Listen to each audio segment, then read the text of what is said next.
started. Playing. Oh, Frank the Blue. Okay, so against e4, let's see, I think I played a Sicilian recently.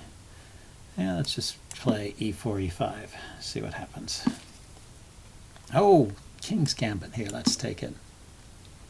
Frank the Blue from Canada. Okay, this is a traditional line. Let's continue playing the main line here. Okay, that's about all I know. About all I know of the main line. Let's see what's going on here. The knight can come into e5 here and double up on the point f7. And I can't develop my knight to f6 because it blocks the defense of this pawn.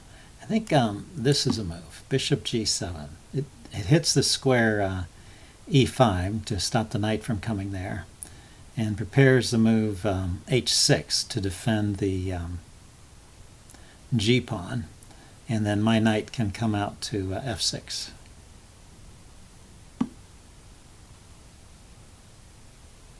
He castled. Okay. It just means that this move pawn to h4, which is sometimes played by white, is not so much of a threat without the rook on the h-file.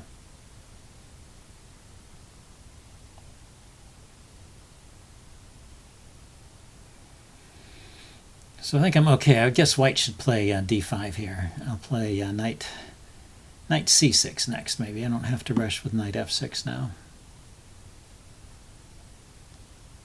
And get more force on these dark squares. His knight can hop into,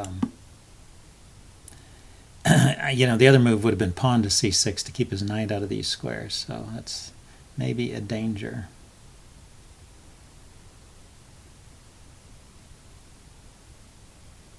That I am giving up those squares.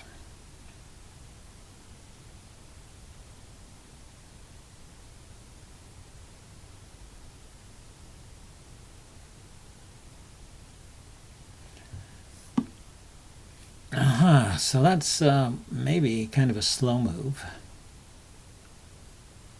What's my plan here? Can I play, if you can play d5, sometimes that's a good move and get away with it. I don't see that happening here. I'm just going to try d6. d6, knight f6, and castle is my plan.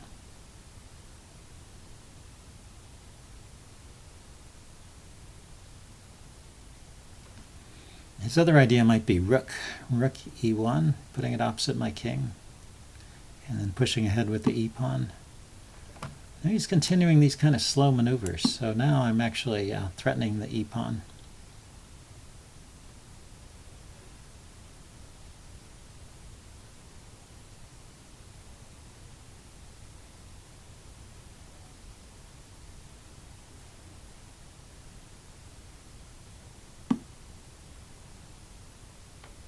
Yes, and if he plays that, I can just play bishop to e6, opposing his bishop.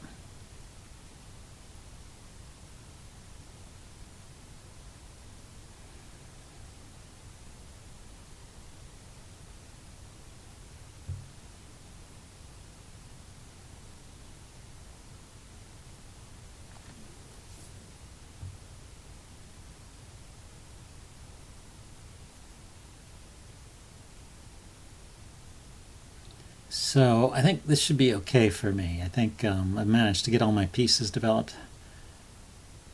The king side is a bit airy, of course, has some holes in it. But I am up a pawn, and as long as I can keep my pieces active, I should be able to survive white's attack. Okay, so he comes in there. What's better? Is it better to take the knight or the bishop, or to let him take? If I let him take, I'm losing a pawn.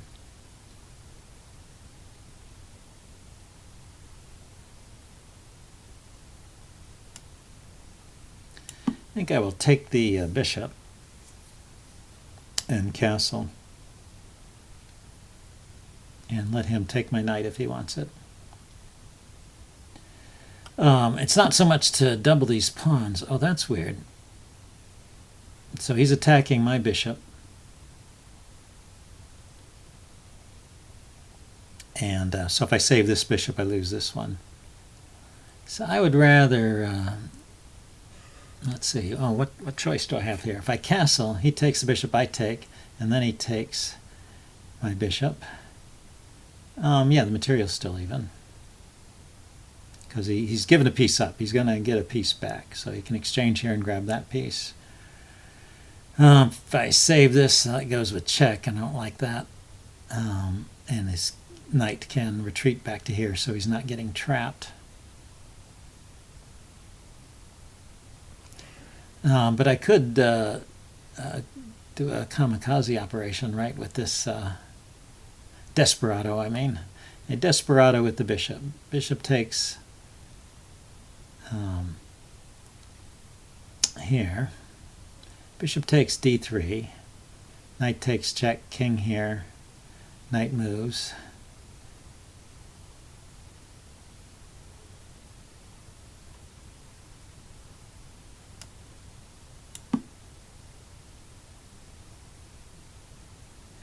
If he takes the bishop, then I'll castle. If he takes here, then I'll attack his knight. And if he moves the knight, I can save the bishop. If he doesn't move the knight, and then if he takes the bishop, then I'll take his knight.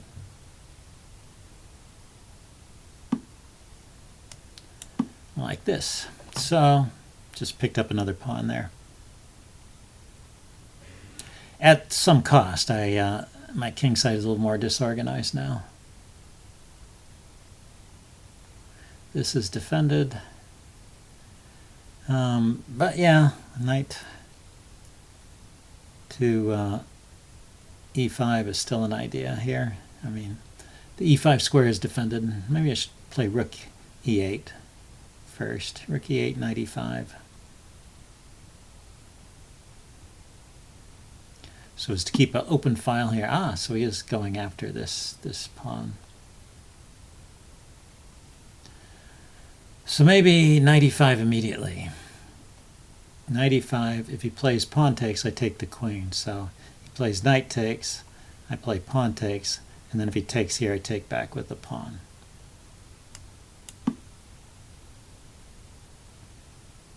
And if the queen moves, I take the knight, and then pawn takes, pawn takes. I just need to get rid of the knight because otherwise this pawn over here is undefended, and he'll pick up a pawn.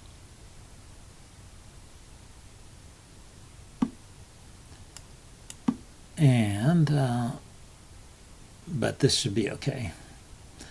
These dark squared pawns are a nice bulwark against the dark squared bishop. They help keep it out of the game.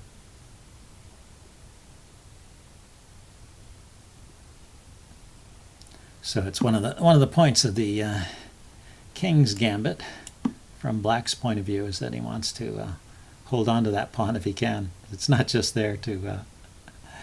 It's not just there because it's the extra pawn. It's also doing a useful job cramping this bishop. Okay.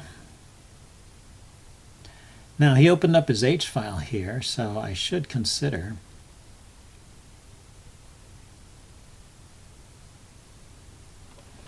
just doubling on the H file. The rook is not coming in anywhere, right? The rook can't come to this square or that square, or that square.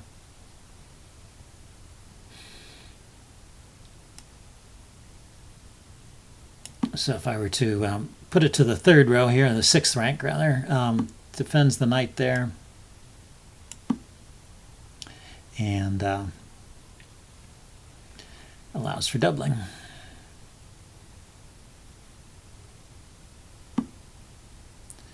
Okay, so he's getting this pawn here now, it looks like.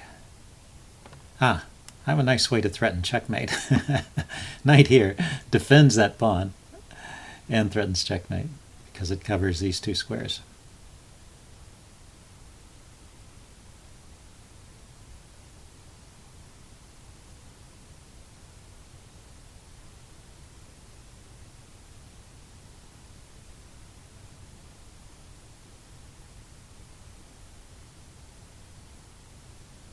It's nice to find those dual-purpose moves, attack and defense, all in one move. Yeah, so he starts running. Okay, so I can check, and he's got this light square here. He can run to E2. He can run to E2. Then what?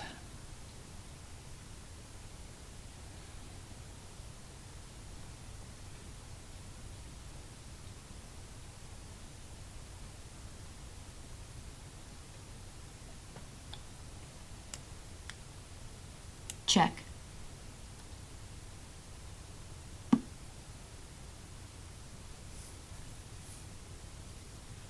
Now, let's see. Yeah, I need to get the rook off the back rank if I don't want to trade it away. And if he he brings the king over there, that's interesting. I was going to say, if he brings the rook back to defend, I have some ideas. Okay, but he attacked my knight.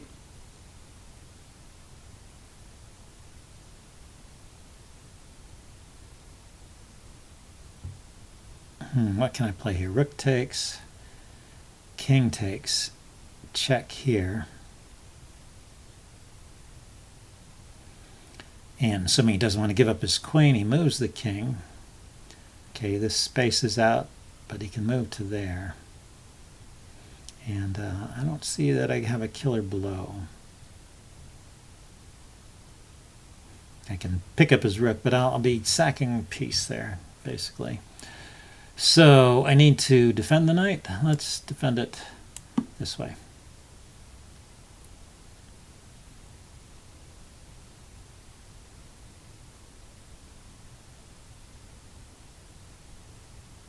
If I move the knight, then this pawn here was going with check. That wouldn't be good.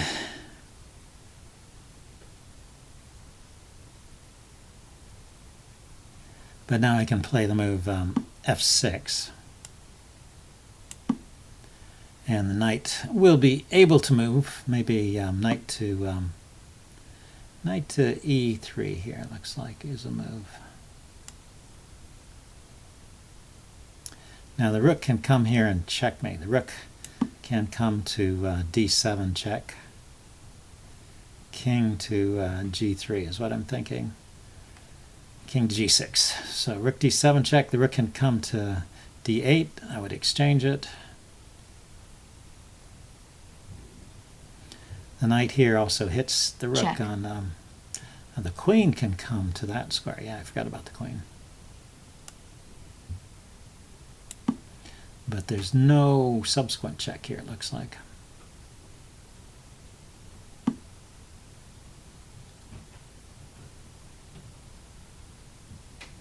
Okay, if I trade queens... Actually, isn't there something simpler than trading queens? Push the pawn here, check. Where's the king going? Can't go anywhere in this row. It goes to that square or that square. Check.